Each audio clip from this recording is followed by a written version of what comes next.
हम की कोशिश की जा रही है, मगर यूँ मालूम होता है कि कुछ इतलात ऐसी हैं कि भारत जो है वो तैयारी कर रहा है आज रात को, कल रात को। इस वक्त एक बड़ी खबर आ रही है पाकिस्तान से तनाव के बीच, बहुत बड़ी खबर है। एमएचए ने 7 मई को मॉक ड्रिल करने के निर्देश दिए। 1971 के बाद पहली बार मॉक ड्रिल के आदेश हुए हैं। जो भारतीय हुकूमत है उसने अपनी आवाम को इस तरह की सूरत हाल के अंदर तैयार रहने और जो एसओपीज हैं, इंडिया की सेवरल स्टेट्स में ये अनाउंस कर दिया गया है कि वहां पर मॉक ड्रिल्स स्टार्ट कर दी जाएं, जिसके तहत जनाब आधे घंटे की इस ड्रिल से पहले जो है वो जंग के खतरे के सायरन। सबसे अहम सवाल इस वक्त जो हर पाकिस्तानी के सर पर मंडला रहा है, हुक्मरानों से जो करने वाला सवाल है कि आखिर अगर शाम को मारना शुरू कर दिया भारत ने शाम को, तो सुबह का सूरज जो निकलेगा तो पूरा पाकिस्तान भारत के अंदर होगा, एक भी आतंकवादी ना बचेगा।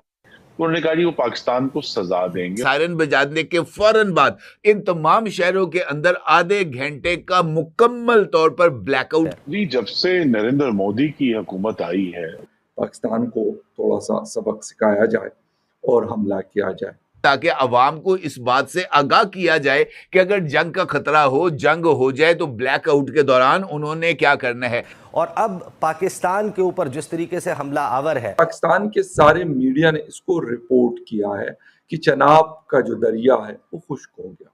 अमेरिका उनका स्ट्रेटेजिक पार्टनर है, सारा वो जो इतना इस वक्त इतरा रहे हैं। पहलगाम हमले का जवाब जरूर दिया। दोस्तों, आपने देखा ये छोटा सा वीडियो, आगे आप पूरा वीडियो देखेंगे।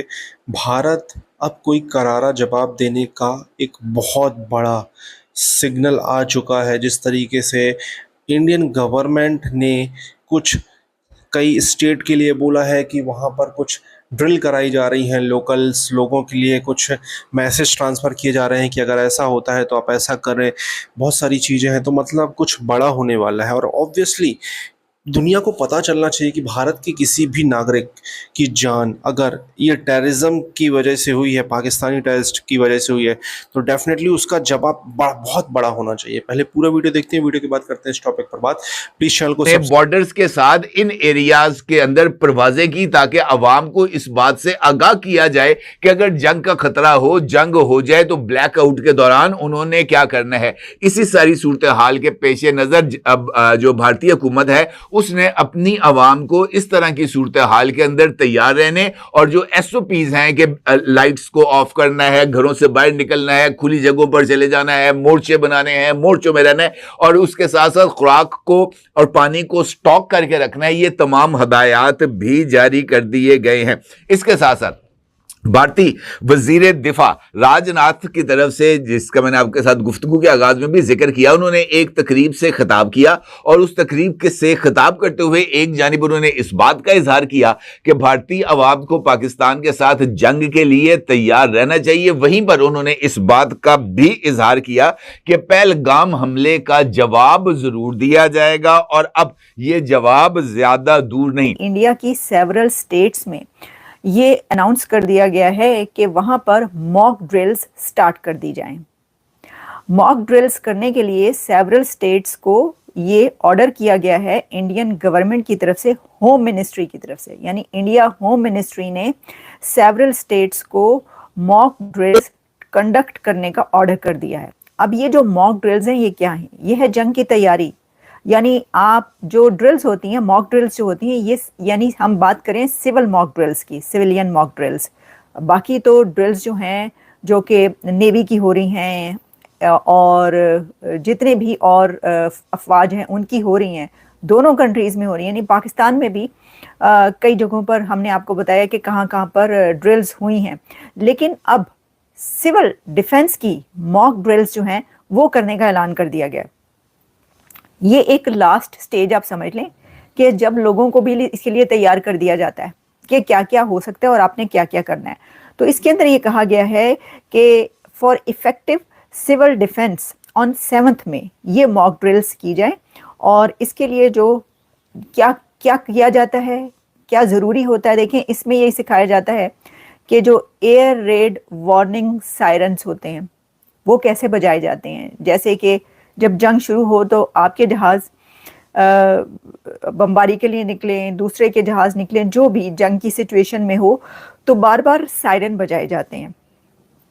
तो इसमें बताया गया है कि operational of air raid warning sirens, जब सायरन्स बजाए जाएं तो क्या करना चाहिए लोगों को। Number 2, training of civilians, students और दूसरे लोगों की on the civil defence to protect themselves, और इसके अलावा जो दूसरे लोग हैं उनकी भी आप मदद कर सके अपने साथ साथ। जंग में ये भी बहुत ज़रूरी होता है कि लोगों को पता हो, पब्लिक को पता हो कि उसने कैसे अपनी हिफाजत करनी है। फिर ये है कि और भी बहुत सारी चीज़ें इसके अंदर हैं, early camouflage of vital plants, installations, updation of evacuation plan and it's rehearsal, ये सब चीज़ें इसके अंदर शामिल है। यानी एक जंग का माहौल है और आप जंग में रहने के लिए आपको क्या क्या उसके अंदर करना पड़ता है, कहीं छुपना है तो कैसे छुपना है, आप अंडरग्राउंड चले जाएं, आप कैमोफ्लैज कैसे होता है, सायरन्स बजे तो क्या करना है, ये एक सिविल डिफेंस की इफेक्टिव प्रैक्टिस और एक्सरसाइज होती है। वैसे तो बहुत सारे कंट्रीज़ ऐसे हैं जहाँ पर सिविल डिफेंस जो है वो स्कूल और कॉलेजेस में होती है, और वैसे भी होती रहती है हमेशा, कि बहुत सारे ऐसे कि जो एक अजीम युद्ध था जो कि वर्ल्ड वॉर 2, वर्ल्ड वॉर 1, उन जो जंगें थी उसमें जो कंट्रीज़ शामिल रहे उनके कंट्रीज़ में तो अभी तक ऐसा होता है। अच्छा, एक तरफ जहाँ ये खबर है, दूसरी अहम खबर जिसके लिए मैं आपके सामने आई हूँ वो ये है कि इस वक्त मोदी साहब बैक टू बैक मीटिंग्स कर रहे हैं इन डिफेंस मिनिस्ट्री। कई घंटे की मीटिंग्स उन्होंने पहले की हैं और उनके साथ अजीत डोवल भी मौजूद हैं इस वक्त, और डिफेंस मिनिस्ट्री में बैक टू बैक उनकी मीटिंग्स हुई हैं। और अब अगली जो मीटिंग कही जा रही है जो अभी स्टार्ट होनी है इसी तरह की, जिसमें जो मिनिस्ट्री, डिफेंस मिनिस्ट्री है उसके जो ऑफिसर्स हैं और जो स्टाफ है और जो अथॉरिटीज़ हैं डिफेंस से रिगार्डिंग, उन सब से ये मुलाकातें हैं। और नेक्स्ट मीटिंग 2.5 घंटे की होगी। कह रहे हैं कि दी लॉन्गेस्ट मीटिंग जो है ये एक करने लगे हैं नरेंद्र मोदी, भारत के प्रधानमंत्री, अपने स्टाफ और अपनी अथॉरिटीज़ के साथ, जिसमें उनके साथ अजीत डोवल भी मौजूद हैं इस मीटिंग में। ठीक है, तो अब ये 2.5 घंटे की मीटिंग में क्या फ़ैसला होता है, हम इस बारे में जो है वो जब कोई आएगा सिचुएशन हमारे सामने, जब डिटेल्स आएंगी तो हम वो भी आपके सामने रखेंगे, अगर डिटेल्स आ गई, क्योंकि ज़रूरी भी नहीं है कि सब मीटिंग्स की सारी डिटेल्स जो है वो आती हों।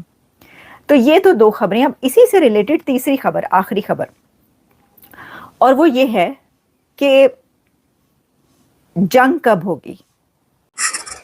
तो दोस्तों ये वीडियो यहाँ पर होता है खत्म। आपने देखा किस तरीके से इस वीडियो में बात हो रही थी कि पाकिस्तान के खिलाफ भारत अब कुछ बहुत बड़ा एक्शन करने वाला है, जिसका आज मीडिया में बहुत सारे गवर्नमेंट की तरफ से एक एडवाइजरी जारी हुई है कि कुछ स्टेट जो पाकिस्तान बॉर्डर्स के करीब है वहाँ पर कुछ ऐसा करना है जिसकी वजह से लोकल जो पब्लिक है उस पर पैनिक ना फैले। ऑब्वियसली एक तो यार सोशल मीडिया के ज़माने पे अगर युद्ध होता है तो बहुत सारी मिस इन्फॉर्मेशन की वजह से बहुत सारी चीज़ें फैलती हैं। मान लीजिए पाकिस्तान का कोई फाइटर जेट भारत में घुसता है और किसी ने कुछ उसके बारे में झूठा फैला दिया तो बहुत पब्लिक में पैनिक फैल सकता है।